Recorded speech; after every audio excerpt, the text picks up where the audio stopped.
नमस्कार, का हाल बा? सत श्री अकाल, केम छो? A very warm welcome to all of you on my YouTube channel. मैं अविनाश आनंद आज जिस विषय पे बात करने वाला हूँ वो बहुत ही अहम विषय है जो हर एक भारतीय का सपना है और जो हर एक सच्चा भारतीय चाहता है ये पूरा हो। हर एक सच्चा भारतीय इसके लिए संकल्पित है। वो विषय है फिर से अखंड भारत बनाने का सपना। भारत कैसे विश्व गुरु बन सके और फिर से अखंड हो सके। हम जिस अखंड भारत की कल्पना करते हैं और जिसे पूरा करने का सपना हर भारतीय अपने आंखों में पाले हुए है, वो उस इतिहास की पुनरावृत्ति है जो कभी इस राष्ट्र की हकीकत हुआ करती थी और जिसका उल्लेख विष्णु पुराण के एक श्लोक में मिलता है। उत्तरः यत समुद्रस्य हिमाद्रे दक्षिणम वर्षतद भारते नामे भारती यत्र संतति। अब सवाल ये है, आखिर अखंड भारत की परिकल्पना की मुहिम क्यों शुरू हुई? तो दरअसल बात यह है कि अखंड इसलिए बोलना पड़ रहा है क्योंकि सब कुछ खंड खंड हो चला है। एक समय ऐसा था जब ये पूरी पृथ्वी 7 द्वीपों में बटी हुई थी और इसके शासक मनु हुआ करते थे, जिन्होंने ऐसा माना जाता है कि वो इस पृथ्वी के पहले मनुष्य थे। फिर उनके पुत्र प्रियव्रत हुए और उन्होंने इस पृथ्वी का विभाजन कर अपने 7 पुत्रों को अलग अलग द्वीपों का शासक बना दिया था और उन 7 द्वीपों में से एक द्वीप कहलाया भारतवर्ष, जो आज का परिकल्पित सपनों का अखंड भारत था। इस अखंड भारत में आज का आधुनिक नेपाल, पाकिस्तान, बांग्लादेश, अफगानिस्तान, श्रीलंका, म्यांमार, भूटान और तिब्बत थे और इसीलिए इसको भारतीय महाद्वीप भी कहा जाता था। आइए जानते हैं कि कैसे वो भारतीय महाद्वीप विभाजित होते हुए आज का भारत बना, जिस विभाजन की याद आज भी हमारे जहन में ताजा है और जो हमारा रूह तक कपा देती है। वो विभाजन पाकिस्तान और बांग्लादेश का था, लेकिन शायद बहुत कम लोगों को ही पता होगा कि इससे पहले भी अखंड भारत का विभाजन 23 पार हो चुका है। पाकिस्तान और बांग्लादेश का विभाजन 24वां और 25वां विभाजन है। अखंड भारत का हमारा यह अखंड भारतवर्ष संसार का प्राचीन देश है। हमारा यह देश ऋषियों, मुनियों, गुरुओं का देश माना जाता है। यही पहला देश है जहां मानव ने पहली बार जन्म लिया था। यही वह देश है जहां विश्व गुरु हुआ करते थे। लेकिन ये इस देश का दुर्भाग्य है जो ये अखंड भारत समय समय पर खंडित होता चला गया और रह गया बस आज का भारत। वैसे तो अखंड भारत का विभाजन बहुत पहले से होता आ रहा था, लेकिन जो सबसे बड़ा विभाजन शुरू हुआ वो 1857 में अंग्रेजों के द्वारा शुरू हुआ था। ऐसा माना जाता है कि 1857 की क्रांति के पश्चात ब्रिटिश साम्राज्य की नींव हिल गई थी। उन्हें लगने लगा कि इतने बड़े भूभाग का दोहन एक केंद्र से करना संभव नहीं और फूट डालो तथा शासन करो की नीति उन्होंने अपनाई और भारत को अनेक छोटे छोटे हिस्सों में बांटना शुरू कर दिया।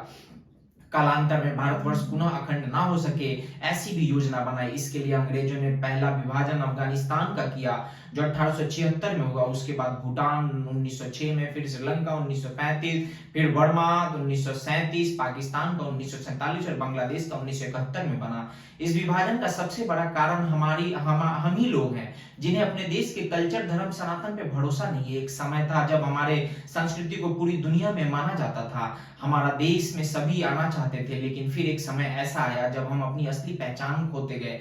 तो सवाल ये है कि आज हम ऐसे क्यों हो गए हैं कि हमें अपने इतिहास और अपनी पहचान पे भरोसा नहीं है। हम क्यों ही बातों को मानने से इनकार करते हैं और इस पे सवाल उठाते हैं।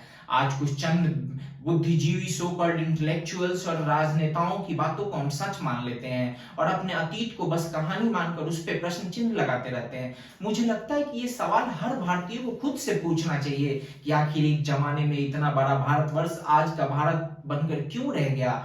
क्यों हमें भारतीय होने पे गर्व नहीं होता, हम अपनी पहचान क्यों छुपाते हैं। आखिर ये सवाल आपको खुद से पूछना चाहिए और बिना किसी भेदभाव के ईमानदारी से इसका जवाब ढूंढना चाहिए।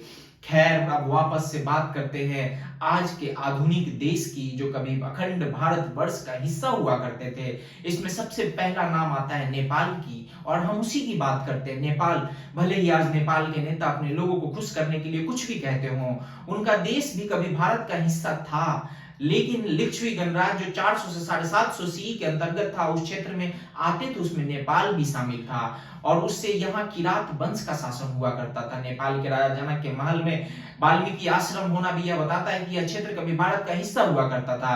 पाकिस्तान और बांग्लादेश ही सबसे ताजा देश है जो कभी भारत का हिस्सा हुआ करता था।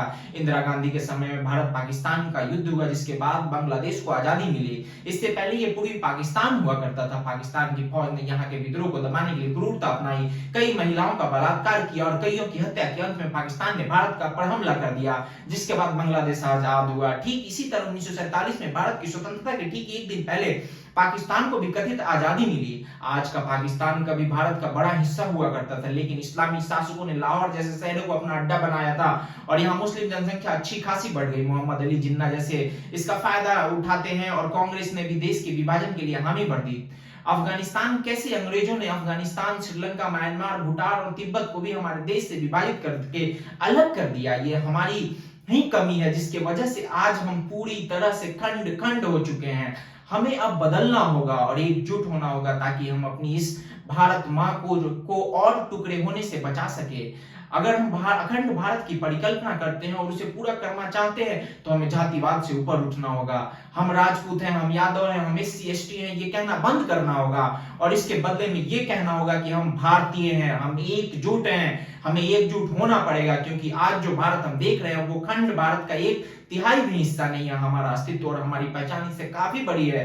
तो दोस्तों, मैं आप सबसे आग्रह करता हूं कि इसके बारे में सोचिए और अपने स्तर पे काम करिए। ये पता कीजिए कि आखिर ऐसा क्यों हुआ और क्यों हम खंड खंड होते चले गए। अगर आपको ये वीडियो अच्छी लगे तो please share it with your friends और कमेंट करके बताएं आप क्या सोचते हैं, आपकी क्या राय है अखंड भारत को लेके, आपका क्या सपना है इसको लेके। Till then be happy, be safe. मिलते हैं नेक्स्ट वीडियो में। जय बिहार, जय हिंद, जय भारत।